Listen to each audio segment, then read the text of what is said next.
In the last video, we pushed this tiny Lenovo ThinkCentre with its Ryzen 5 APU to its limits. We got some great results, especially in Valorant, hitting a solid 70 frames per second. I thought that was the best this little machine could do. But what if I told you one simple change could unlock up to 70% more performance? This is it. Another 16GB stick of RAM. By adding this second stick, we're not just increasing the total memory to 32GB, we're enabling dual-channel mode. For a Ryzen APU, which uses system RAM as its video memory, this could be an absolute game-changer. So today, we're rerunning our entire FPS benchmark suite. 16GB in single-channel versus 32GB in dual-channel. The results were not what I expected. Let's dive in.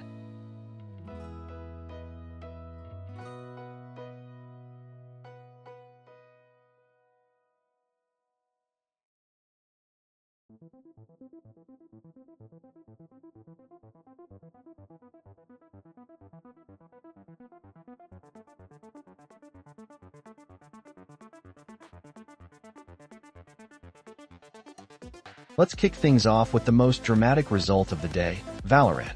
On the left, you'll see our previous test with a single 16GB stick, averaging a respectable 70 FPS.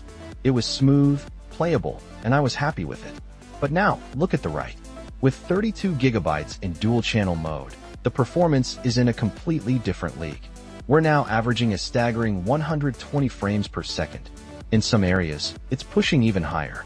That's a performance jump of over 70% from one stick of RAM. The gameplay feels like it's on a different machine entirely, unbelievably fluid and hyper-responsive. This is the ultimate proof of how memory bandwidth-starved Ryzen APUs can be. By doubling the pathway for the CPU and integrated Vega 11 graphics to access memory, we've unleashed the true power of this chip.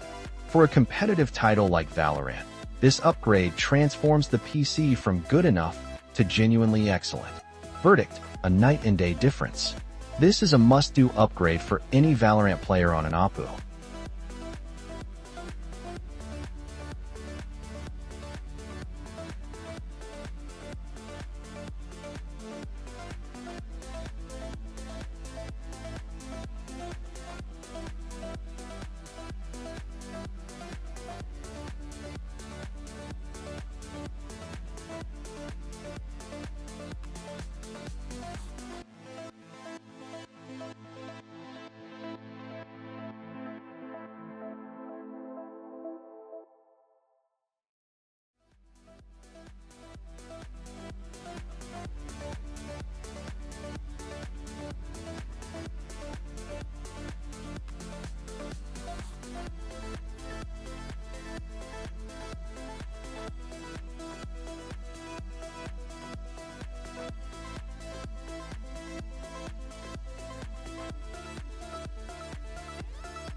Next, let's fire up a true classic, Call of Duty: Modern Warfare 3 from 2011.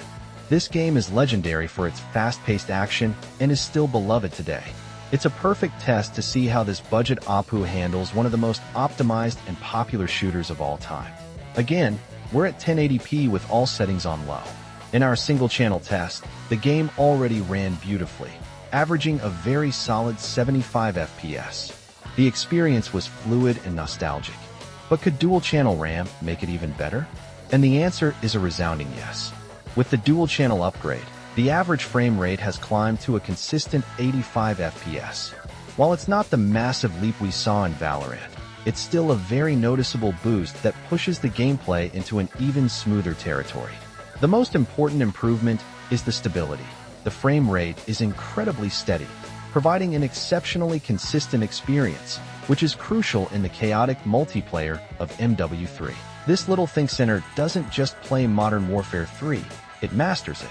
This performance level is more than enough to be competitive and fully enjoy the classic, fast-paced gunplay that made this game a legend. It proves that for older, well-optimized AAA titles, this tiny PC is an absolute beast. Verdict: a fantastic experience made even better. This PC is perfect for reliving classic FPS titles.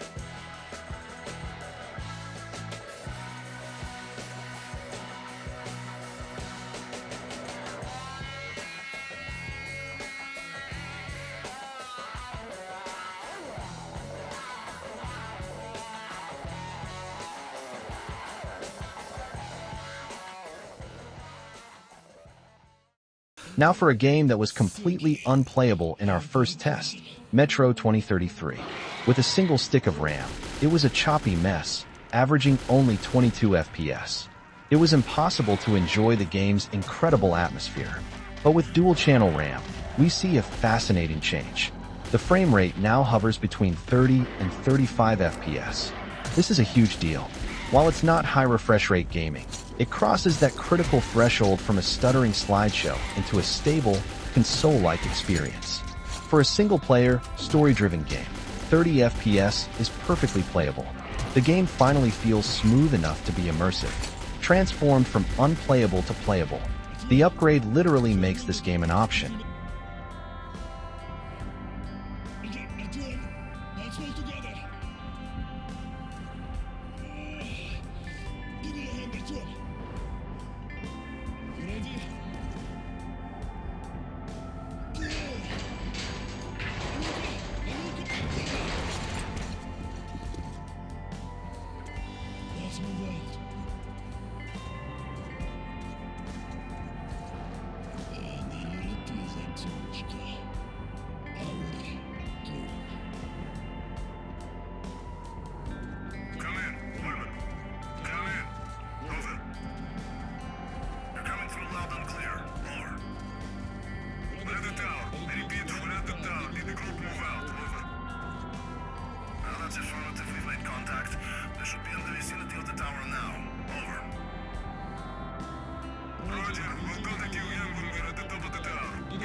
But what about the games that truly brought our little PC to its knees?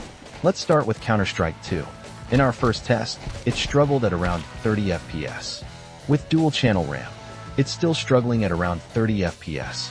We saw almost no improvement. And for PUBG, the story is similar. It went from a dismal 15 FPS to maybe 18 or 19 FPS. It's a tiny bump, but it's still completely unplayable. So what's going on here? This is where we see the limits of the hardware. For games like CS2 and PUBG, the bottleneck isn't just memory bandwidth. It's the raw power of the Vega 11 graphics core itself. No amount of extra RAM speed can fix a GPU that is fundamentally maxed out. These games are either too demanding or not optimized well enough for this level of integrated graphics. This proves that while dual-channel RAM is powerful, it isn't magic. Verdict: no significant improvement. These games are simply GPU limited.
So, the results are in. For a Ryzen APU system, upgrading from single-channel to dual-channel RAM is not just a minor tweak.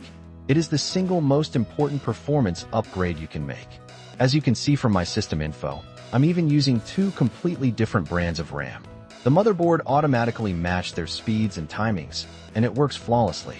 It can deliver game-changing boosts of 70% or more in well-optimized esports titles, and can even turn unplayable single-player games into enjoyable experiences. While it won't fix the limitations of the integrated GPU in the most demanding titles, the impact is undeniable. If you own a mini PC with a Ryzen APU and only have one stick of RAM, my advice is simple: get a second one.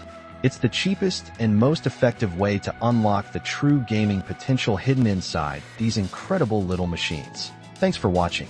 If this video helped you, be sure to hit that like button and subscribe for more compact tech adventures. Let me know in the comments what you think of these results.